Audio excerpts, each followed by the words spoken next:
Hola, yo soy Daniel Luna Soto, yo nací en Dolores Hidalgo, cuna de la Independencia Nacional. En este viernes 3, viernes, ¿qué es? 17 de noviembre del año 2023, nos encontramos aquí, nos encontramos porque también aquí está el maestro Héctor Bravo Galván en el Café El Conquistador, aquí en la ciudad de Guanajuato. Y, oye, Andrés Manuel, después te digo porque luego me va a regañar, pues es que él fue mi maestro, aunque nunca fue mi maestro, siempre le he dicho eso. El maestro Héctor Bravo Galván, arquitecto, alumno de la primera generación de la Facultad de Arquitectura de la Universidad de Guanajuato, director de la Facultad 90-97, vicepresidente académico nacional de Atenea, por allá en los 90. Pero hoy quiero que nos platique su historia, su vida. Es importante conocer y reconocer a los personajes que pues aunque se nieguen a no soy protagónico, que son la historia viva de nuestra escuela. Quiero que me cuéntenos dónde nació. En Irapuato en el año 39. 1939. O sea que a usted le podrían cantar o le cantaban 039 se la lleva. 039 se la Más o menos en el 39. ¿Sus padres? José Bravo González y Esperanza. ¿A qué se dedicaban? Galván Vargas. Mi padre era comerciante. Y mi madre ama de casa. ¿Y estudió la primaria allá en Irapuato? Estudió la primaria. ¿En qué escuela? ¿En qué escuelas? La primaria en la Benito Juárez. Que era recuerdo muy bien que arriba de los cuadernos decían que pusiéramos primaria urbana número 2. Ajá. Que la 1 era la Miguel Hidalgo, que era vecino, pero nosotros la 2. Diario y en todos los cuadernos, bueno, pues. Ajá. Sí. ¿La secundaria? La secundaria en el colegio Juan Luis Escoto, particular, la división San Que después evoluciona y se convierte en la Universidad Quetzalcóatl. De alguna manera, de ahí viene. No. Es con el padre Agustín Gasca. No, este padre era un franciscano que estuvo algún tiempo ejerciendo su ministerio aquí en Guanajuato, franciscano. Y aquí se fue a Irapuato y fundó ese colegio San Luis Escoto. Entonces yo ingresé no porque tuviera recursos en mi familia, sino porque ahí nos becaron un profesor de la Escuela Benito Juárez, con el padre Ambrosio, gestionó que nos pusieran una beca a los compañeros míos.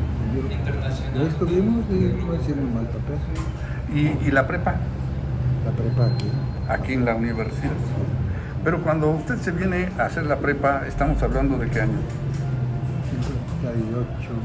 1958, Sí. que fue el año que yo nací. Bueno, en el 58 llega usted a la prepa, a la Universidad de Guanajuato, que estaba en el edificio central. La prepa. Sí, lo que sucede es esto, que ya era la secundaria con el profesor Guerra, ahí donde después fue de Relaciones Industriales. Esa era la secundaria. Y nosotros de la prepa, yo ingresé al bachillerato de ingeniería, los demás no sé cómo se desarrollaron, pero andábamos itinerantes, o sea, teníamos una clase a la entrada del edificio central principal, la mano izquierda, que ahora no sé qué oficina sea. Creo que un museo. No, atrás es el museo.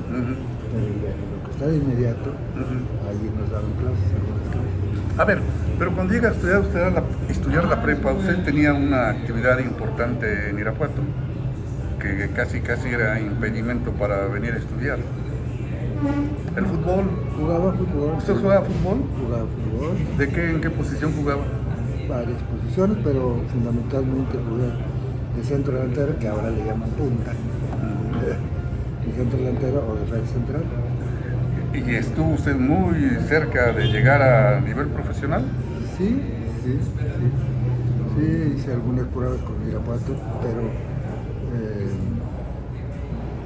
estando yo en bachillerato y aquí, pues se me dificultaba estar allá y Los acá. entrenamientos. Claro, y los entrenamientos, y en ese momento tuve que decidir, ¿no? O sea que el fútbol perdió una Por supuesto. buena figura. Sí, señor, por Eh, supuesto. Pero lo ganó la arquitectura. Sí, Bueno, casi obvio. estamos llegando a la arquitectura.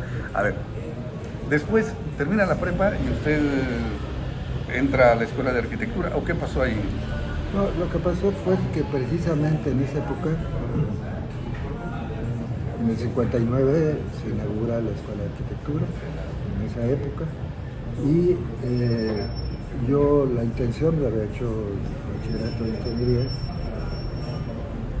la intención originaria era estudiar ingeniería civil, pero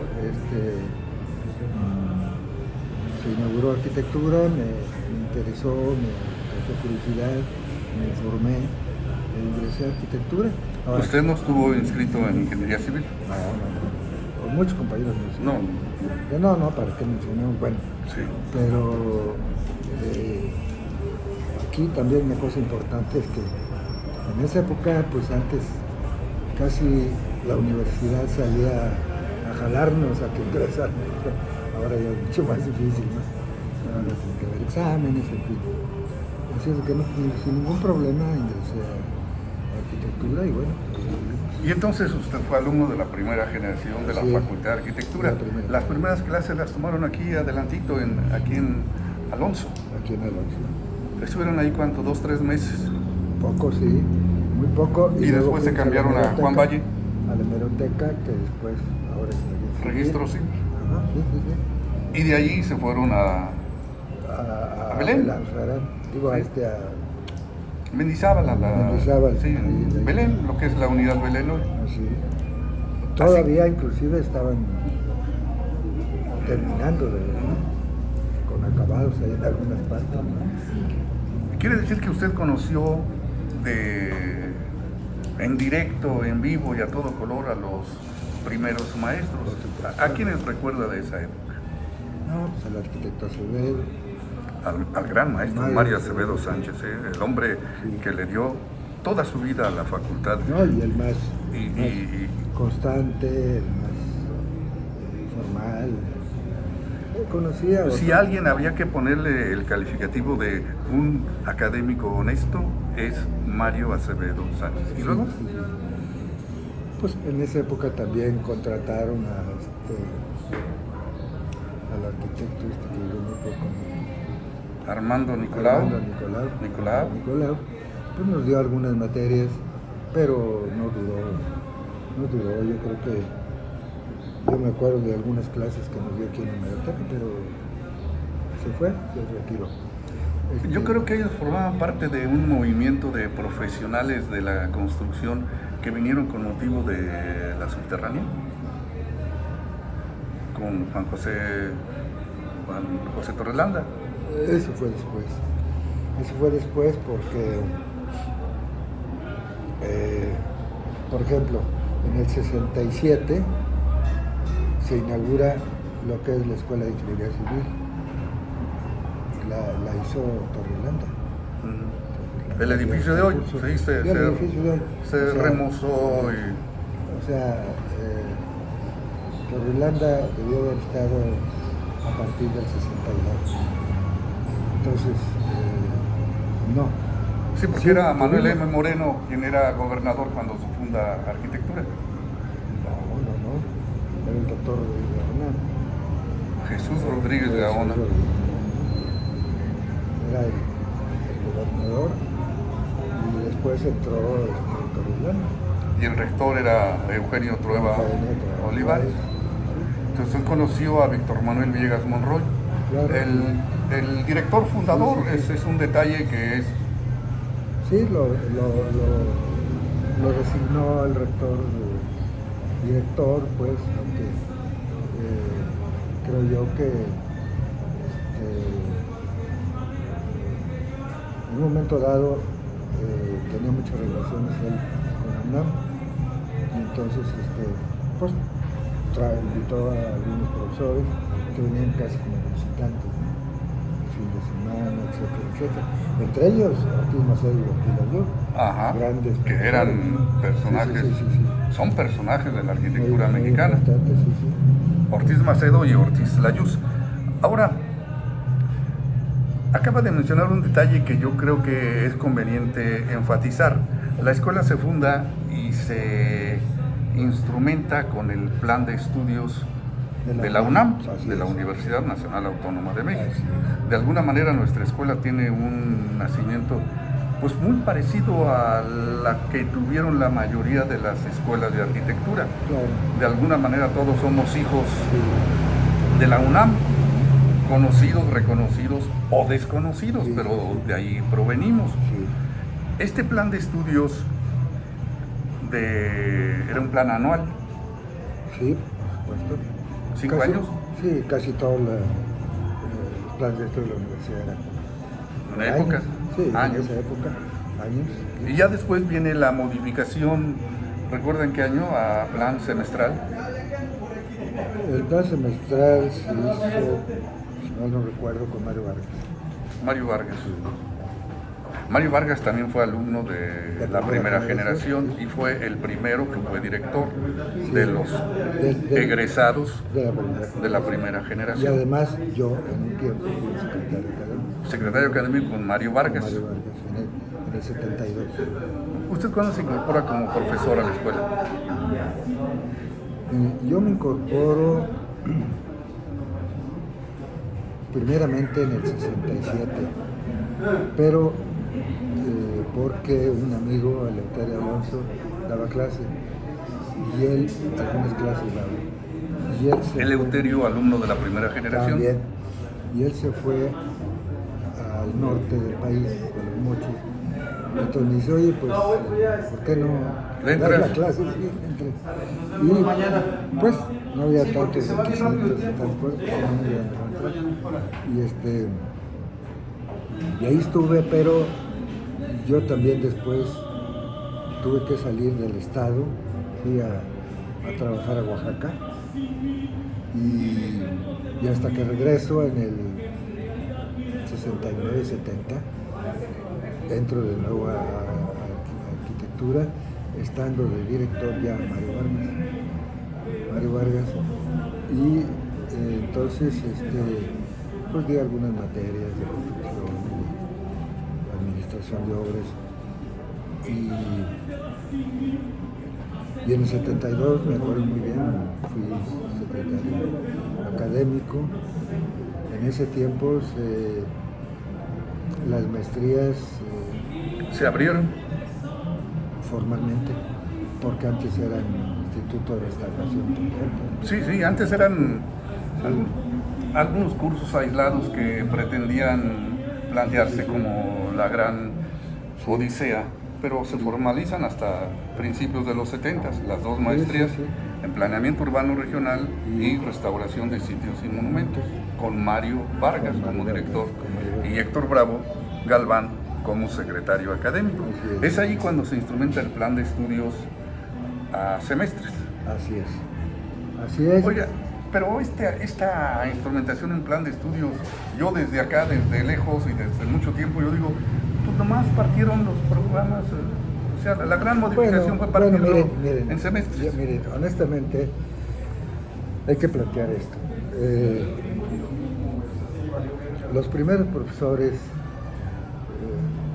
fueron maestros traídos del Distrito Federal o de diferentes instituciones, y los que sustituimos a esos profesores, que fueron ya los años 60, algo así, fuimos improvisados, totalmente improvisados. Yo comento ahora a los directivos de la facultad que ahora sí hay de dónde escoger. No, y ahora son profesores profesionales. Sí, ahora sí hay dónde escoger. Sí. Pero en ese momento nosotros éramos improvisados totalmente. Pero esta improvisación... Entonces, desde el punto de vista pedagógico, académico, pues no podíamos dar mucho. Le podíamos poner muchos peros. Pues sí, desde la perspectiva contemporánea. Claro, claro. Pero habría que reconocer que Bueno, en sí, aquellas el condiciones, esfuerzo, que en sí, aquellas sí. condiciones fue un esfuerzo loable, Sí. ¿sí? Sentar las bases sólidas de una nueva institución. Yo creo que de manera análoga sucede eso en muchas instituciones, no solamente académicas, sino de todo tipo en el país. No sé, se me ocurre pensar en Pemex. Claro, al Pemex principio, nace con una bola de mexicanitos improvisados. así es. Bueno, las circunstancias obligaron a tomar las riendas. Pero ahora, después del tiempo, pues dice uno que bueno, ¿no? Que le hicieron Así como es, fuera. así es. Y lo mismo podemos decir en la Facultad de Arquitectura de la Universidad de Guanajuato. Qué bueno que lo hicieron, en las condiciones que lo hicieron. Entonces, usted estudia arquitectura en 1959, que realmente es 60, 64. ¿Sí? Formalmente la escuela se funda el 13 de octubre de 1959, el acuerdo del Consejo Universitario, siendo gobernador Jesús Rodríguez Gaona y rector Eugenio Trueba Olivares. Y el maestro es secretario académico a principios de los 70. Yo llego a la escuela a finales de los 70, en el 79, y yo lo conozco y lo reconozco. Para mí la imagen es el profesor de proyectos, fundamentalmente. Sí lo vi en alguna ocasión, todavía impartiendo la materia construcción y administración de obras, era también su fuerte. Pero el gran maestro de proyectos y después se convierte en el gran maestro, en mi opinión, del taller terminal. ¿Sí? Pero, a ver, después... Y también, ya después que adquirí ciertos conocimientos, restauración. O sea, yo ejerzo la restauración desde los años 70 y tantos con el Museo del Pueblo. Entonces quiere decir que usted estudió las dos maestrías. ¿En qué años? Así es. ¿En qué años las estudió? Eso sí. ¿Fue de la primera generación, de las primeras? No precisamente. Quizás de planeamiento sí, pero de restauración no fui de los primeros. Pero francamente no me acuerdo. ¿Los años así precisos? Ajá. No me acuerdo. Entonces, estudia la licenciatura en arquitectura, estudia la maestría en restauración de sitios y monumentos, la maestría en planeamiento urbano regional. Y también otra cosa. Antes de que diga esa cosa ya imagino lo que va a decir, pero déjeme darle contexto. Ramón Vargas Salguero, el gran teórico de la arquitectura mexicana, el gran teórico de la arquitectura mexicana, alumno de José Villagrán García, cuando le dice Ramón Vargas Salguero, mi gran maestro, dice que pues como que no le entendía mucho, le dijo Villagrán, ¿me quieres entender? Y lo mandó a estudiar filosofía. Ahora sí, platíqueme, ¿qué más? ¿Qué otra formación tiene? Pues sí, estudié en los años... No, ese ya fue en los 70 o algo así, no sé. ¿Fue en los 70s? Sí. No, ya fue en los 80s. En los 80s usted era el secretario académico y ahora yo ya era su achichincle cuando usted se iba a estudiar en las tardes. Sí, era secretario académico. Sí. Con Pablo Aguirre. Así es, con el gran maestro Pablo Aguirre Cárdenas, el mejor director que hemos tenido en la facultad. Bueno, no para tanto, pero para mí un gran maestro, Pablo. Sí, muy bien. Pero fíjese una cosa que realmente Mario Vargas, los cambios que hizo, ¿no? Es decir, en la licenciatura, como quiera que sea, anuales a maestrías, Sí. Las maestrías.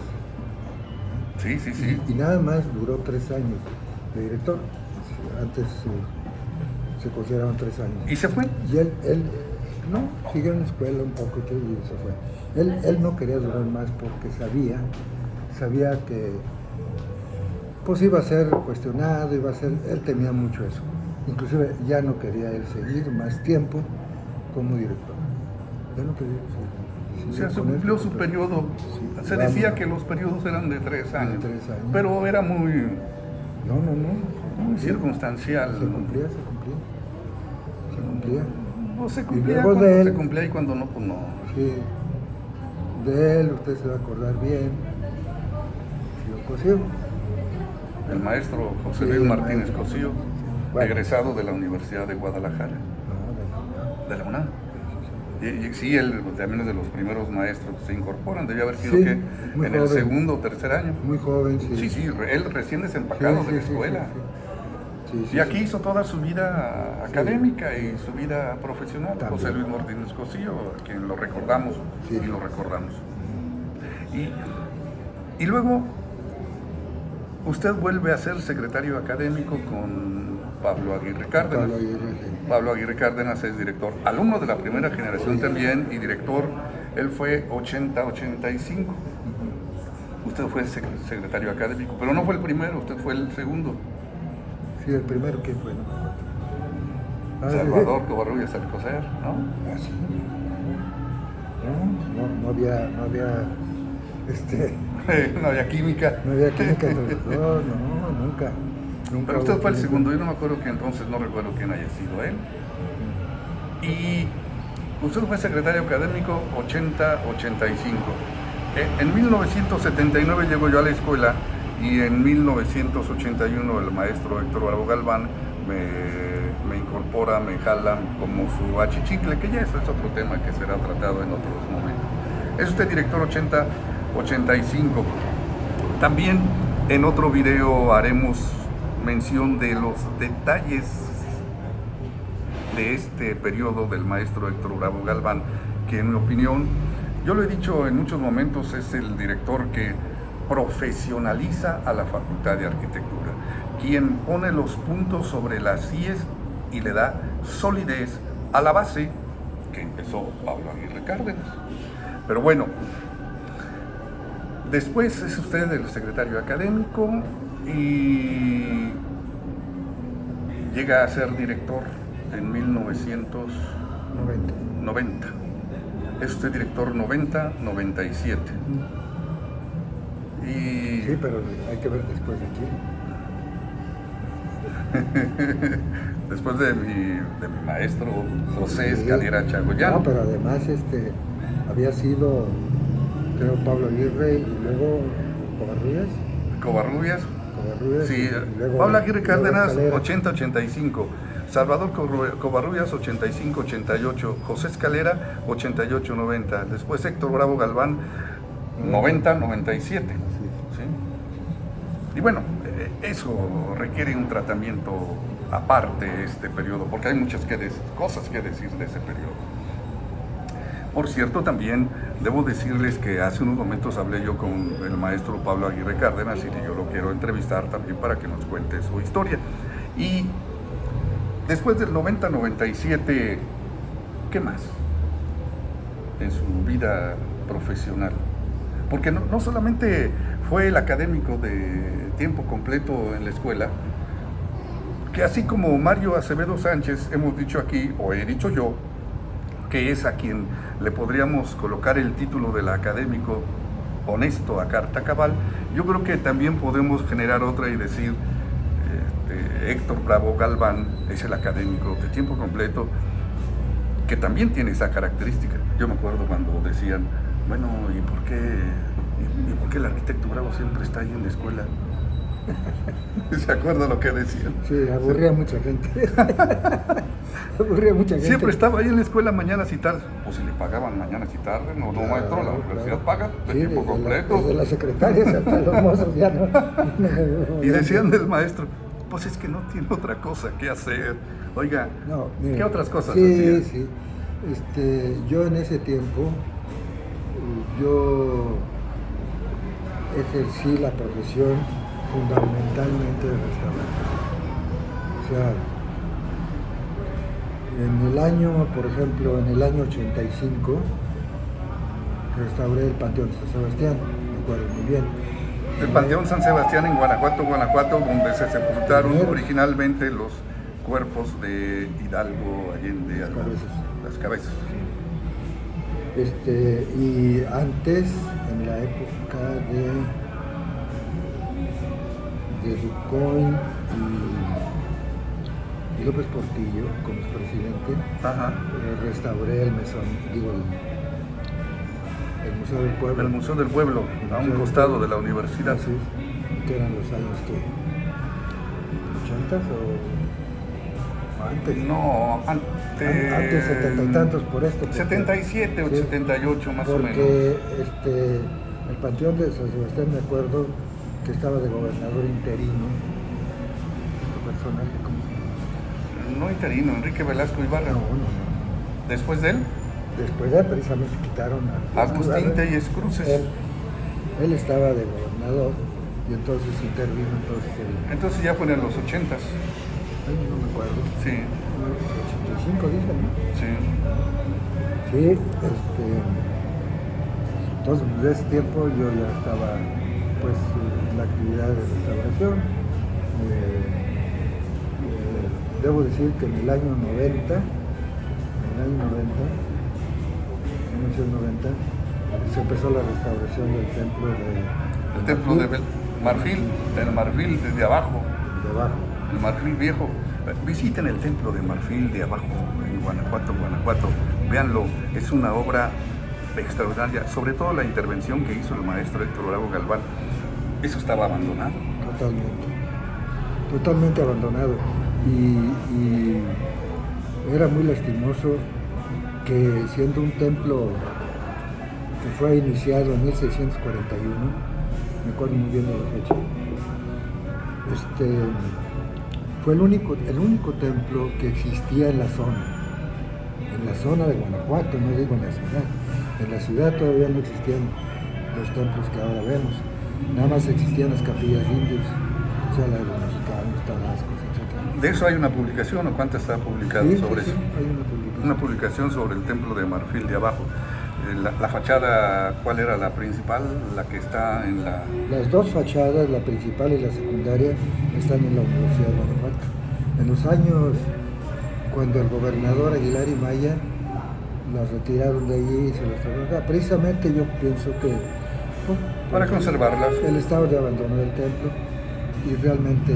Es de la época de la fundación oficial de la Universidad de Guanajuato. Más o menos, sí. Sí. Y las dos fachadas, pues afortunadamente se conservan bien en la universidad. No, esa obra amerita también tiempo para dedicarle y platicar de algunos detalles. De esa época, pocos años después, el Templo de Belén. Sí, el Templo de Belén lo iniciamos en el 2000. En el 2000 y ahí tardamos 10 años. 10 años con un esfuerzo de una asociación civil muy importante, porque eran pocos los recursos que nos asignaba el gobierno o las instituciones gubernamentales. Por ejemplo, el gobierno del estado nos apoyó algo, la Culta nos apoyó algo, el municipio no, siempre decían que no tenían dinero. Entonces la asociación trabajó muy bien, consiguió recursos y luego se nos ocurrió plantear la posibilidad de la cripta, que allí se generaron muchos recursos y con eso hicimos la restauración. Contamos con gente muy honesta para el manejo del dinero, para nada intervinieron los sacerdotes, aunque sí apoyaron. Estaban al tanto de todo lo que se hacía. Apoyaban, pero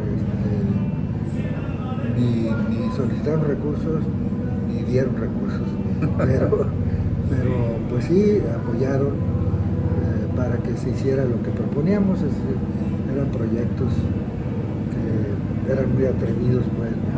A ver, Marfil de abajo, Marfil viejo, igual que el Templo de Belén, aquí en el centro de la ciudad, a un lado de la facultad, aquí en Avenida Juárez, frente al Mercado Hidalgo.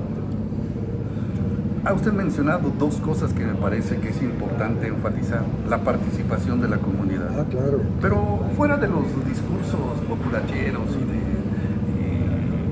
o de crear membretes que apoyan, tanto en Marfil de abajo como en Belén, era los propios usuarios de los templos, la comunidad. Pero mire, eso quiero decirlo porque también es importante. Esto no fue espontáneo, ni tampoco por iniciativa de los sacerdotes.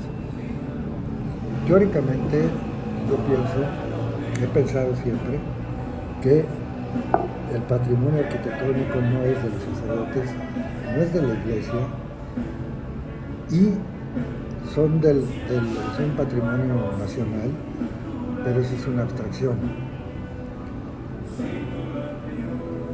No es algo concreto, y yo insistí en todos los lugares que se debía formar una asociación, porque ellos eran los verdaderos propietarios, o sea, los vecinos, los que asisten al templo, los que lo van a cuidar, etc. Esos son los verdaderos propietarios. Entonces, siempre insistí en que se formara la asociación.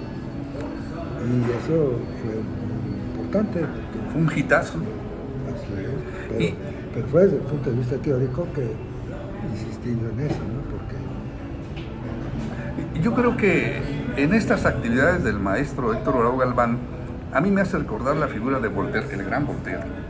Ah, bueno. El gran Voltaire que él, en el ámbito de la religión, de la idea de Dios, él tenía su propia visión. Claro. Que incluso se contraponía a la visión de la iglesia. De la iglesia sí. Pero él decía que había que hacer cosas para el beneficio de la comunidad, del pueblo. A mí me parece que esa es la figura de Héctor Bravo, ¿no?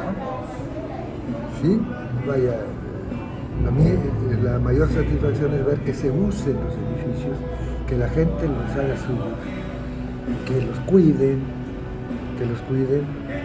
porque después de una intervención, muchos de ellos son secretarios. Los sacerdotes los asignan un tiempo, vienen y se van. No les importa. Y además, otra cuestión que también, pues lo he dicho en varias ocasiones, pero hay una gran ignorancia del clero para ocupar este tipo de espacios. No saben la enorme riqueza, la importancia histórica, arquitectónica, de a dónde vienen, no lo saben. Y yo insisto que en Guanajuato se debía de educar a esta gente, en algún momento lo propuse. Pues no es igual ir a un templo nuevo de León o de Irapuato o cualquier parroquia, ¿no? Esto es otra cosa. Pero vienen y no lo cuidan, no se preocupan de eso. Y una cuestión que acaba de suceder, hace poco cayó un rayo allá en Pardo, destruyó el cupulín y parte de la cúpula, y bueno, creo que allá andaba el párroco, que su sede es aquí en Belén, y por poco lo mata. Eso quiere decir que los señores no saben a dónde se meten y cómo se meten. ¿Cómo se dan cuenta que no hay pararrayos? Y una de las cuestiones importantes es que, por ejemplo, en Belén y aquí en San Roque, pusieron pararrayos. Claro, fundamental. Pusimos pararrayos. No, pero allá no, no saben a dónde van, ni la importancia que tienen, ni qué sucede. Y pues no sé qué haremos con ellos, porque el problema es que ellos no se preocupan por el mantenimiento. Y yo he visto deterioros ya en Belén, hace mucho que no voy allá a Marfil, pero sí, eso no se vale. Debían de educar a estas personas cuando vengan a Guanajuato. Guanajuato es otra cosa, ¿no? Bueno, también habría que pensarlo desde otra perspectiva, como parece ser que ahora pues también las soluciones tienen que surgir de abajo y no esperar que vengan a... No, por eso. Esto me hace recordar algo importante, maestro. Cuando se funda la Escuela de Arquitectura de la Universidad de Guanajuato, tiene un objetivo bien claro, bien preciso, que a veces con los años se pierde. Ahora va uno a la escuela, escucha a los profesores, a los alumnos, y resulta que están en una institución que tuvo una razón de ser fundamental y hoy ni se menciona. Ya sabe a qué me refiero. Sí, Héctor Bravo Galván, en mi opinión, es el arquitecto que simboliza la concreción del objetivo que diera razón a la creación de la Facultad de Arquitectura, que era la identificación y conservación del patrimonio arquitectónico nacional. ¿De la ciudad? Sí. Fundamentalmente sí, esa fue la razón. Y luego fíjese, allá en Dolores Hidalgo, cuna de la Independencia Nacional, hay una zona donde yo digo que son los arquitectos egresados de aquí, y yo digo, con 3, 4 de estos en la ciudad, la destruimos, pero fácil. Pues se nos ha olvidado nuestro origen, nuestra razón de ser. Sí. Y no hemos hablado de mucho de la labor de Héctor Bravo Galván como profesor, como investigador. ¿Cuántas publicaciones tiene? 4. ¿Artículos? No, bueno. No ¿Profesor en las 2 maestrías? No tengo idea. Sí. También en algún momento, pues ahí con su intervención, ahí también anduvimos de achichicle dando clases en las maestrías, ¿de acuerdo? Sí. ¿Y qué resta por hacer a Héctor Bravo Galván? Bueno, pues hay mucho que hacer en el ámbito de la restauración y en el planeamiento, pero en el planeamiento hay mucha política. Estamos destrozando a Guanajuato, yo me incluyo, sin ninguna planeación, sin ningún respeto para la ciudad, ni para sus monumentos, con lo que quieren hacer ahora por allá en la presa, con lo que... En el Cerro de la Bufa. En el Cerro de la Bufa, lo está destruyendo. Y me enteré que, y así me lo dijeron, todos los cerros que rodean a la ciudad de Guanajuato ya tienen propietarios. O sea que esperemos una avalancha de construcciones y de todo. No se han fijado si hay agua, si va a haber agua, los servicios, la historicidad y los valores arquitectónicos y urbanísticos de la ciudad. No me importa nada de eso. No importa. Maestro, vamos a concluir esta primera plática porque ya se tiene que ir. ¿Qué? ¿Tiene que ir al mandado? Sí, voy a San Roque. El maestro Si Héctor Bravo Galván es el gran, para mí fue el gran maestro. En algunas ocasiones hasta decían casi que usted era mi padre intelectual, que usted era mi gran protector. Pero bueno, ya de eso hablaremos porque ni tanto que queme al santo, ni tanto que no lo alumbre el maestro. ¿Qué le podría decir a los nuevos, a los jóvenes alumnos, a los jóvenes profesores, a los jóvenes funcionarios? ¿Cuál sería su mensaje? ¿Funcionarios o a los jóvenes? Sí, todo esto que tiene que ver con en el caso, la Universidad de Guanajuato. Digo, Mire, creo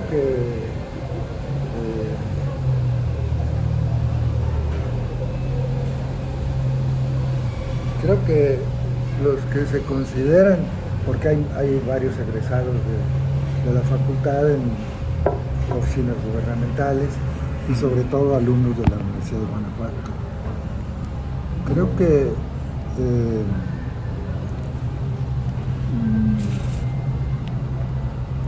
pretenden ser políticos,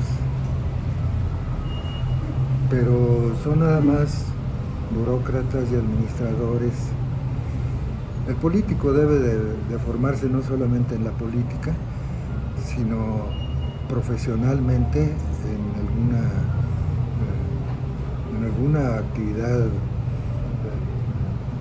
pues que tenga que ver con la ciudad, pero parece que nada más son burócratas. Conozco a varios que pues, lo que les interesa es la administración, entre comillas, la administración pública, pero que la administran muy mal, y algunos de ellos son egresados precisamente de la universidad, casi todos, y de la Facultad de Arquitectura. No quiero mencionar nombres, pero en las oficinas de planeación de la ciudad hay gente que no tiene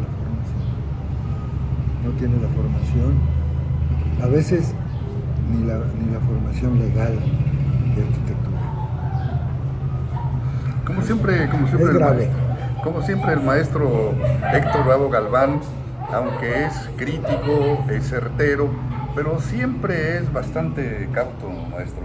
Yo no lo dijo usted, pero yo me atrevería a decir, es que a veces se convierten en verdaderos mercenarios en la política, en la administración, en la educación, donde perdemos de vista el objetivo fundamental. Digo, el objetivo fundamental de la política no es que el político se haga rico y robe. El objetivo fundamental de ser profesor como tú es, hay mucho que decir. Maestro, muchas gracias por todo lo que nos ha platicado y todavía tenemos otras 3, 4, ¿eh? Fue una sorpresa, pero le insisto, yo no quiero ser protagonista, aunque ya aparezco ahí, pero no quiero ser protagonista. Otra vez, esa es otra de las características de Héctor Bravo Galván, la negación a... Yo digo... Negarse a sí mismo. Bueno, es que alguna vez alguien dijo, alguien así, ya basta de negarnos a nosotros mismos. Pero la labor de Héctor Bravo Galván es una labor que, para mí, todavía no ha sido suficientemente reconocida y en su justa dimensión. Hay mucho por hacer y por decir. No, eso usted yo lo dije yo. Es mi opinión y muchos años trabajando con él y muchas veces no coincidiendo en los puntos de vista y con unas confrontaciones terribles. No tenemos por qué coincidir. Porque para concluir, así es la democracia, confrontación de ideas.